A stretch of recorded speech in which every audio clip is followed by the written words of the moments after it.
For a long time, I listed James Cameron's Aliens from 1986 as my #1 film of all time. It was extremely formative for me, turned me into a mega fan of Sigourney Weaver, Michael Biehn and Bill Paxton, and I will probably make an entire video gushing about it someday, but it is not my favourite film of all time. I just said it was because that was more socially acceptable. I rank Aliens #2 on my top 100. #1 is... This was never my story. I actually did a video on this many years ago when I had no idea what I was doing, and in hindsight I really wish I'd held off on that, but that just means I get to do it all again, now with a proper understanding of why this movie hits me the way it does. You don't want to be judged? You won't be. Sucker Punch came out in 2011, back when Zack Snyder was known for making movies that were not everyone's cup of tea, but people generally found things to love about them, and 300 was the one most associated with his vibe.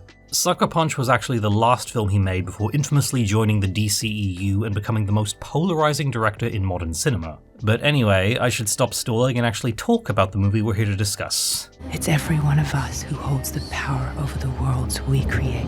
Sucker Punch is a twisted fairy tale following an unnamed young woman who is only ever called Baby Doll by other characters. We're introduced to her from the perspective of an audience watching a stage as another character narrates, later revealed to be this girl, who is only ever referred to as Sweet Pea. Both are patients in the same mental hospital, Sweet Pea having been there a while, and Baby Doll having just been committed after the death of her mother, and attempting to defend her little sister from an assault by their stepfather led to the sister's death. The stepfather is paying off Blue Jones, a crooked orderly at the hospital who will pull some strings to have her lobotomized, and therefore prevent her from telling the authorities the truth. In the 5 days that it takes for the lobotomy surgeon to arrive, we are transported to a second layer of reality that represents the hospital instead as a club, and that is the YouTube-friendly version of the word, where the patients are dancers and Blue is a mobster. Likewise, the psychiatrist, Dr. Gorski, is represented as a powerless underling to Blue, who can merely teach the girls how to survive their difficult situation, representing how he's undermining her authority in the real world.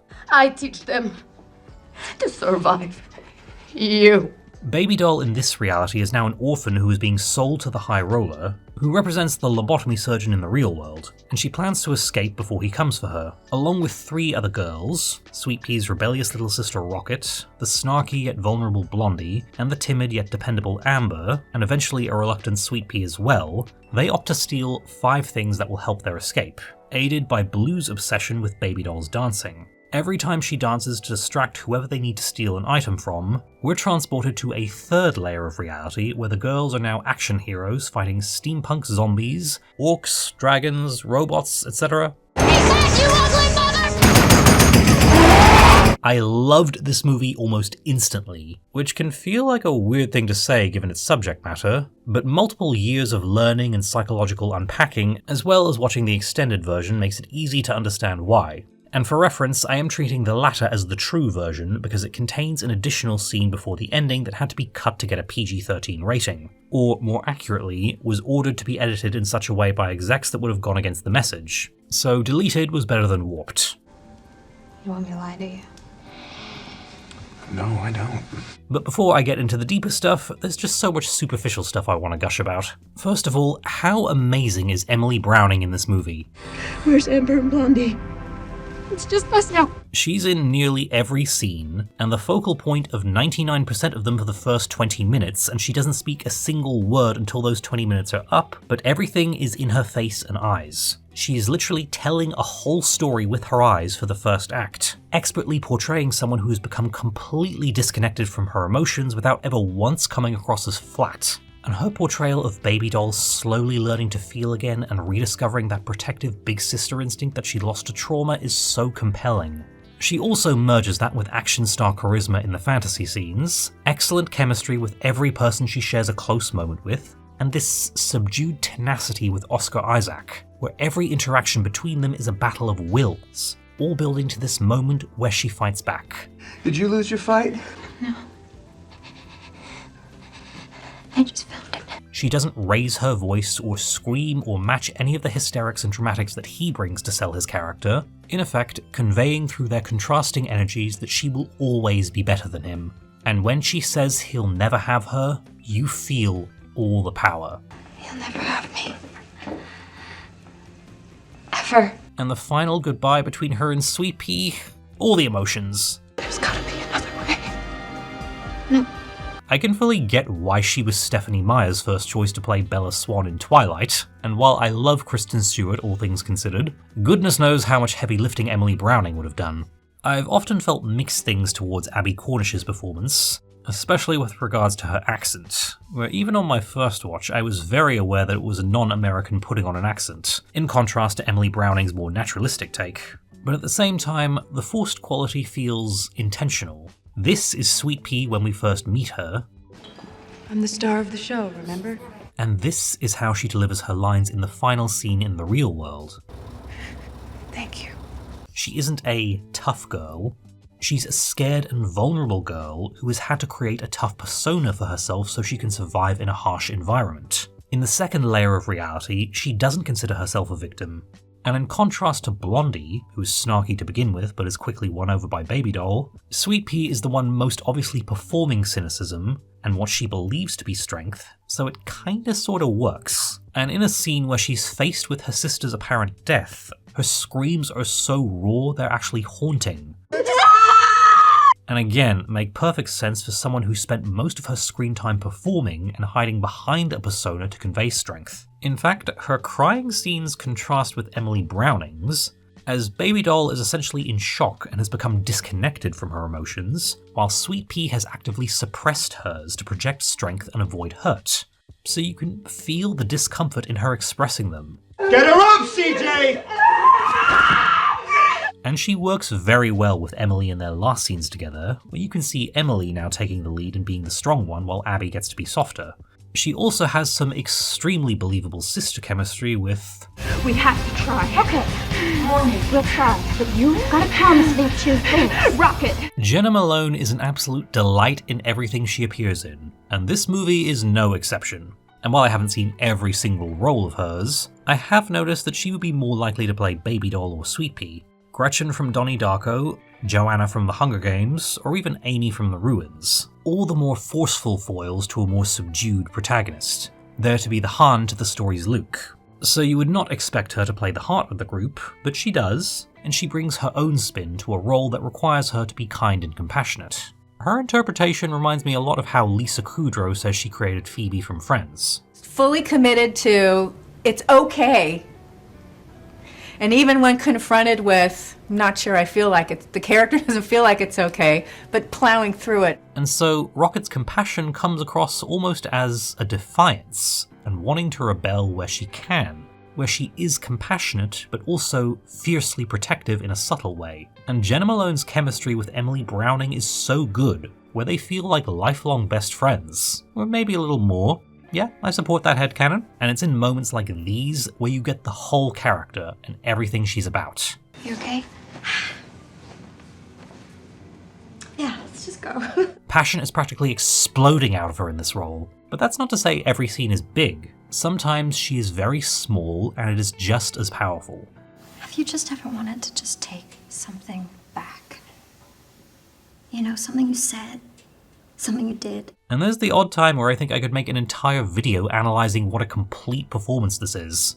She is playful yet serious, world-weary yet idealistic, soft and compassionate while also fierce in her strength. Every character in this film is so well-rounded, and each actress brings her to life in a way that makes me feel like I'm watching one of the biggest explosions of creativity. Some actresses even give their career best performances, such as Vanessa Hudgens as Blondie.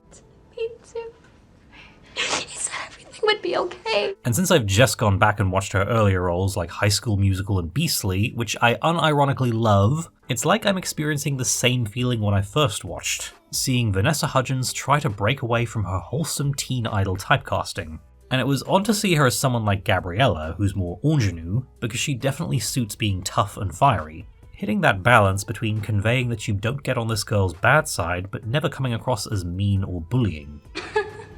She's no virgin. But she's able to roll back the layers and quickly reveal the hopeful little girl underneath just waiting for a chance to believe again. A cynic begging for a reason to become an optimist. She makes Blondie feel like such a badass, and that makes it all the more harrowing when it's her who has the breakdown. And I swear, Vanessa is so good here that I want to reach through the screen and hug her. Vanessa Hudgens is absolutely fantastic in this role. And even outside the big moments, she's so good at knowing what to do with herself in the background and helping enhance the ensemble. And then we get to the last, but by no means least... I'm in. Oh, Jamie Chung. You might be my favourite of them all. And she was the third choice after Emma Stone and Frida Pinto, and my god, sometimes some things are just meant to happen because neither of those two would have made it work as well as she does. Ugh, I hate those cigars. I can never get that stink out of my hair. These days, I know Jamie Chung best for playing Mulan in Once Upon a Time, and it seems she played a lot more action girl roles as she got older, so it can be something of a novelty to see her as the sweet, timid one. She is a Disney princess in the middle of a dark, bleak story, as if Snow White or Aurora were transported to the 1960s, but she proves that the shy girl can rise to the occasion with how she successfully steals the mayor's lighter, and she is just a delight in this scene where she's psyching herself up about how she's going to do it.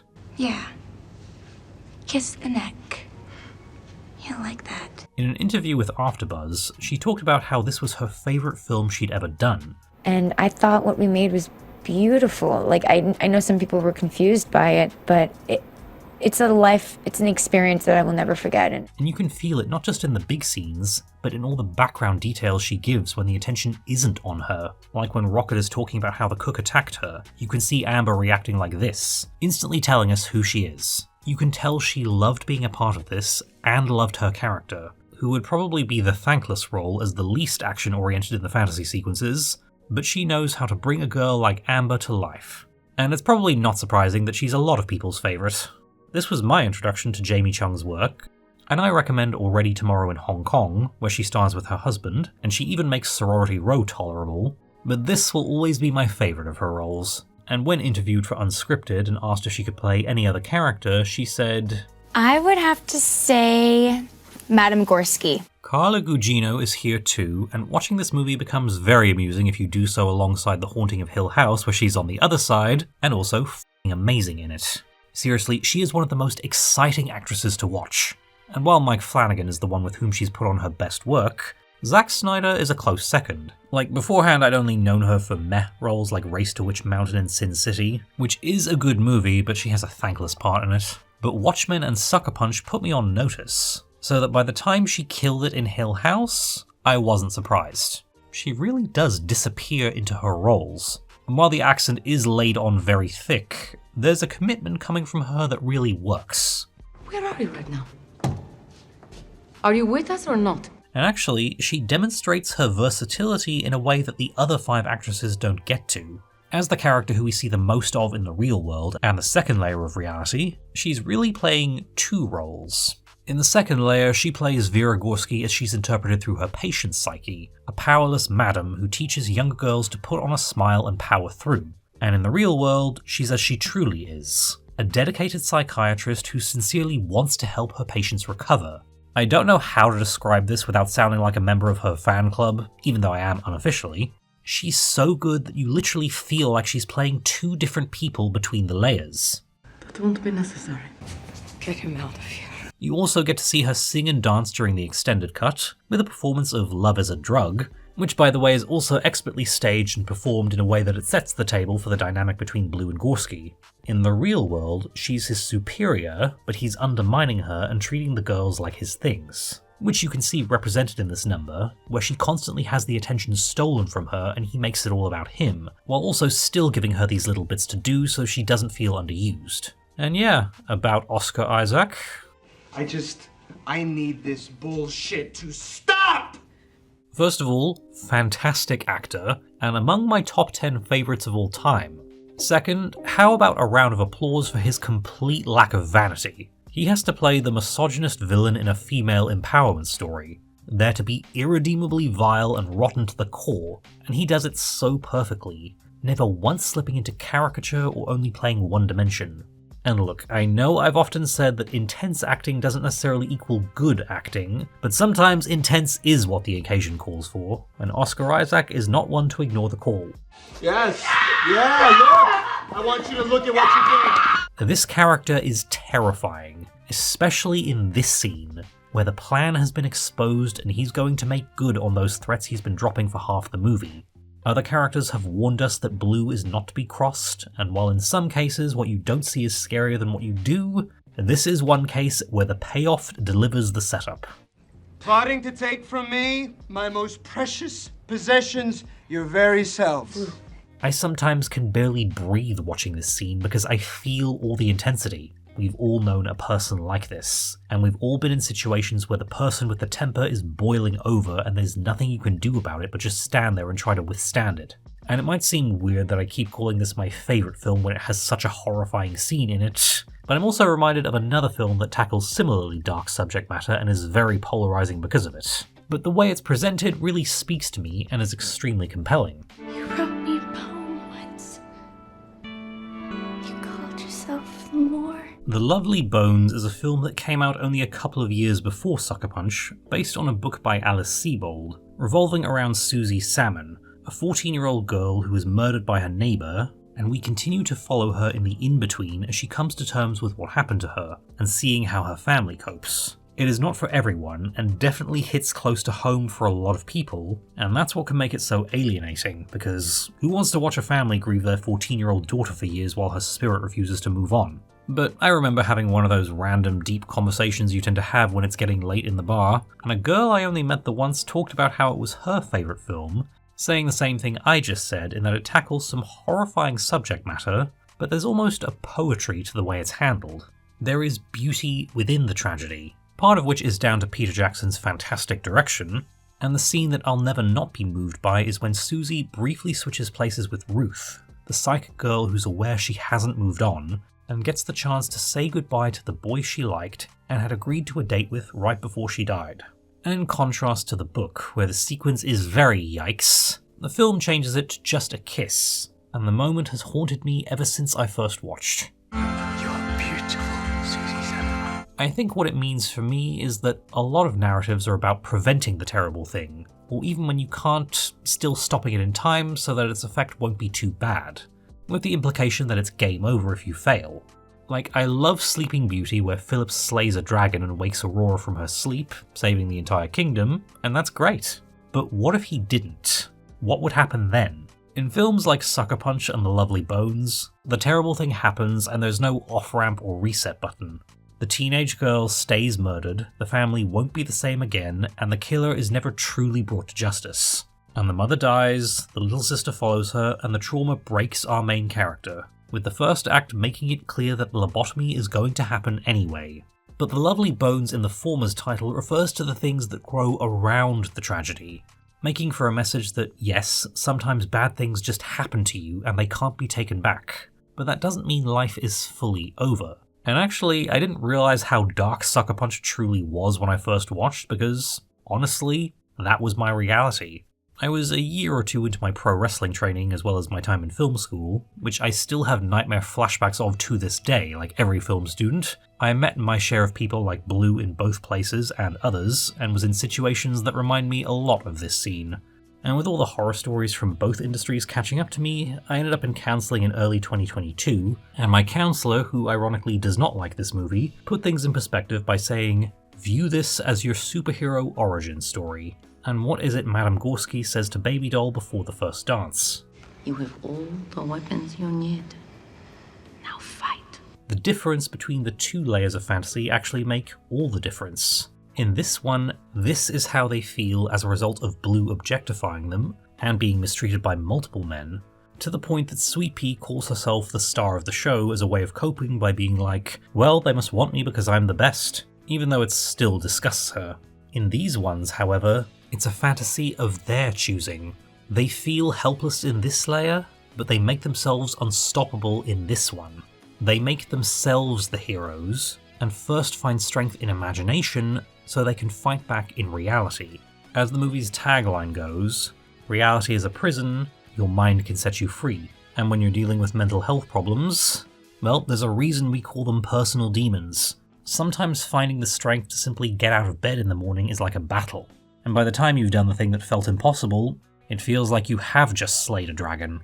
And I don't think it's a coincidence that in 3 of these fantasies the enemies are never-ending and limitless. And the objective is merely outlasting them rather than outright defeating them, because sometimes you're in a survival horror and victory is only making it through the night. What also speaks to me is the nature of performing as a way of coping. In the real world, Dr. Gorski is using performance therapy to help her patients heal, and in this layer, Baby Doll's dance allows her to escape into another world. And I can only speak from my experience, but being in pro wrestling and getting to become Bobby Calloway the people's choice, yes, that's what I called myself. You may laugh, especially when I inform you that I got the name from the much despised Tekken movie. It's just become the people's choice. Escaping into another world for however briefly and getting to be someone who fights back against his enemies, and even if he doesn't win, he still comes close, that was my way of making the other hardship be worth it all. And after I had to walk away from that industry and acting was it, that was really where the healing started. It reminds me of this quote from Saving Mr. Banks. We restore order with imagination. What this movie is about to me is how we make sense of the mess and find reason in it. And when I did my first video 5 years ago, I had a completely different interpretation and treated the story more literally as Baby Doll's fantasy, not realizing until later that it was actually Sweet Pea's, since we begin with curtains pulling back and going onto a stage where Baby Doll is waiting for the story to start. And it's the same stage that Sweet Pea is on when we're properly introduced to her. And what we see of Baby Doll's silent backstory is the interpretation and imagination of Sweet Pea based on what she actually knows. Though there is a case to be made for this as a shared delusion, where we're not seeing the representation of just one person's psyche based around how they're treated in the real world, and as such, I go back and forth on how I interpret the scene that's restored in the director's cut, where Baby Doll meets the High Roller, and it turns out he's the Prince Charming of this fairy tale. You'd never expect John Hamm to be cast as Prince Charming, but boy does he sell it. The freedom to love. And since this scene cuts straight to the lobotomy, I could wager that it's Baby Doll's specific fantasy, where she has now forgiven herself for the death of her sister, and therefore created a permission structure to dream a happy ending, telling herself, yes, you deserve freedom, you deserve kindness, you deserve love. And it represents still being able to have love, and to find beauty in the world after horrible things have happened to you. And if this is Sweet Pea's fantasy, then you could interpret it as her choosing to have hope after escaping and finding freedom, creating a happy ending for this brave girl she barely knows and yet owes everything to. In her mind, this girl gave her a reason to believe in hope again, so she's going to choose to believe she found her happy ending too, and that her sacrifice was rewarded. Though with regards to the whole ending, Zack Snyder had this to say. That was the first time where I really faced like a true radical restructuring of the film. And there is a director's cut of that movie that has yet to be released. He's also stated that none of the girls who die in the fantasy sequences actually died in the real world too, and while it's not said outright in the film, there are certain clues to suggest that was his intent. Since after each death you never see a body, with all the focus going to other characters' reactions, implying that they're more symbolic deaths than literal, and at the end when Dr. Gorski is telling the surgeon about all the things Baby Doll has caused since she arrived, she doesn't mention any deaths, which you think she would if 3 patients had died so close together. Likewise, you see the cook is still in the kitchen, and somehow I don't think he'd still be working there if he'd killed a patient, so I would be intrigued to see this planned ending, even though I'm mostly happy with the director's cut. The only real unanswered question is the lobotomy, because this look on Baby Doll's face suggests that it didn't fully turn her into a vegetable the way Blue and her stepfather wanted. And there is a precedent, because a surgeon who just wanted to perform a good procedure would ensure that the patient was still able to function, and clearly this guy isn't crooked or corrupt. To be honest with you, I've wondered myself whether or not it's right. So I think there is the potential for recovery there now, and even so, I'm still mostly okay with this decision when playing into the greater theme of self-sacrifice, since Baby Doll going through with it knowing Blue has forged Dr. Gorski's signature is what exposes him and leads to him being arrested and her stepfather being brought to justice. It's not me who wants his stepfather! And the sacrifice allows for definitive proof that Blue has been undermining Dr. Gorski, and the fellow orderly's disgust with what he plans to do to Baby Doll means there will be plenty of eyewitness testimony to make sure they throw away the key. And Blue will be all too happy to take the stepfather down with him, so I assume Baby Doll will get her inheritance now, and it'll go towards her medical care. And actually, another thing this film nods to is how mental hospitals can seem terrifying, or the idea of them can be, but their objective is largely to help people, and they can be a safe place. And this was true even in the 60s when this film is set. Now Voyager came out in 1942 and depicted its female lead going to a sanitarium, and her life beginning again after her therapy. The Snake Pit likewise was from around the same time, and about a woman's treatment for her schizophrenia, including a non-sinister portrayal of electroshock treatment. Both were based on books by women who had been through the mental health system, so there is a lot of hope to be found in the ending as is. And even outside of that, how spectacular is this film to look at? I mean, I'm only Snyder Bro adjacent, so I'm not going to claim his films are the best thing since sliced bread, but seriously, look at this shot going through the keyhole. You could take so many shots from this movie and think you were looking at a painting. And I mean, after harping on so much about physical sets, matte paintings, and practical effects in my Labyrinth video, I have to concede that I have equal love for good CGI, and while I don't think I'll ever get nostalgic for the 2010s, I do remember a very specific period at the start where you could see this stylism in a lot of things like the Dredd movie and the Spartacus series. A little bit of influence from anime, a little bit from video games, and a little bit from comic books. We moved further away from that as the decade went on, and it was more about gritty realism and nothing taking itself too seriously, and so films dispensed with things that could be easily made fun of by internet critics. And while 300 is probably Zack Snyder's most iconic or least polarizing movie, and oh help it turns 20 next year, Sucker Punch for me is the pinnacle of what he achieved in terms of visuals. And leaving the deeper themes and stellar performances aside, it is also an A+ action movie, and I could also spend hours gushing about these scenes alone. The geek in me even loves that there are 4, and each corresponds to one of the classical elements: water, earth, fire, and air. Another neat Easter egg is that the actresses underwent Navy SEAL training, and as such you see perfect form and technique whenever they're using firearms. Even see how Rocket gives Sweet Pea a pat to signal that it's best to keep moving? And with these being in-universe fantasies, it just means all bets are off. And so you get things like Baby Doll taking on 3 giants in a temple single-handedly, the girls in the trenches of World War I against dead soldiers reanimated by steampunk technology, storming a castle being besieged by orcs and later having to outrun a dragon, and finally dueling with an army of robots on a moving train while trying to disarm a bomb. Is it a metaphor, representation of the deeper themes, or some satire about how men see women, or is it just there because it's cool? I vote the latter, and there's nothing wrong with that. Sometimes Vanessa Hudgens firing on a dragon from a B-25 bomber plane and yelling out censored curse words while her friends battle orcs with machine guns, katanas, and broadswords is the thing I didn't know I needed in my life. And while the 4th sequence is my least favourite, I can't deny the awesomeness of this single-take shot. And the soundtrack! Emily Browning's cover of Sweet Dreams is just fantastic, and I'd rank it above Marilyn Manson's for sure. Her rendition of Asleep is also great. God, this woman is a triple threat level talent. I wish I could articulate how well this film uses its music, but all I have to define it are the terms well placed or well chosen, and it's the sort of thing that you just know when you see/hear. There are so many things to love about this movie, and I find a new one every time I watch. I liken it to a bolt of lightning striking at the right time, bringing together the perfect combination of creativity in terms of writing, acting, effects, music, visuals, choreography, costumes. Yes, I stan the costumes too, and yes, they are ridiculous, and that is the point. If I had the body and the guts, I would cosplay all 5. And at this point you probably won't be surprised if I mention that I'm a reformed Final Fantasy geek, and I actually consider 10-2 one of my favourites in the franchise.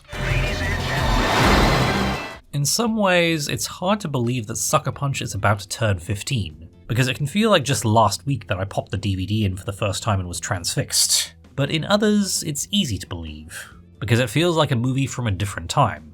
It carries the timestamp of a very weird era that had both the cynicism of the day's post-2008 recession and the optimism of the first Obama administration. It's also a movie making feminist statements before the 4th wave, or right as it began, and whether it succeeds is a question that I'll give myself headaches trying to answer because, looking at it objectively and as a fan, I can still be like, is that upskirt shot really just about showing off the choreography there? Even taking into account that the same guy directed 300.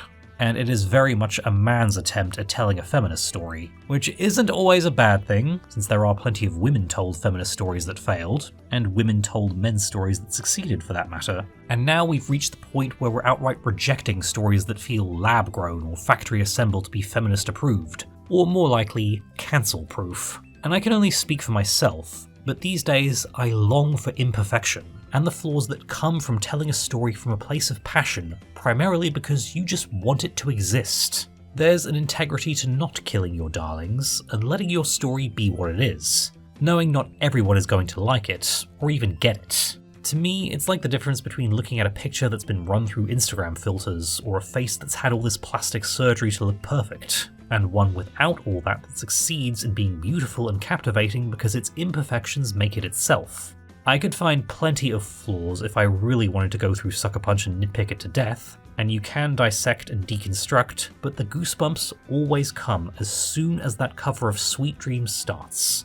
My heart always soars at the same time as it has in the past, and more often these days, and Sweet Pea's ending narration will always give me the same feeling of inspiration. So it's almost like Wise Man's line here was directed at me, informing me that I would be bonded to this film for quite a while. We got a long way to go.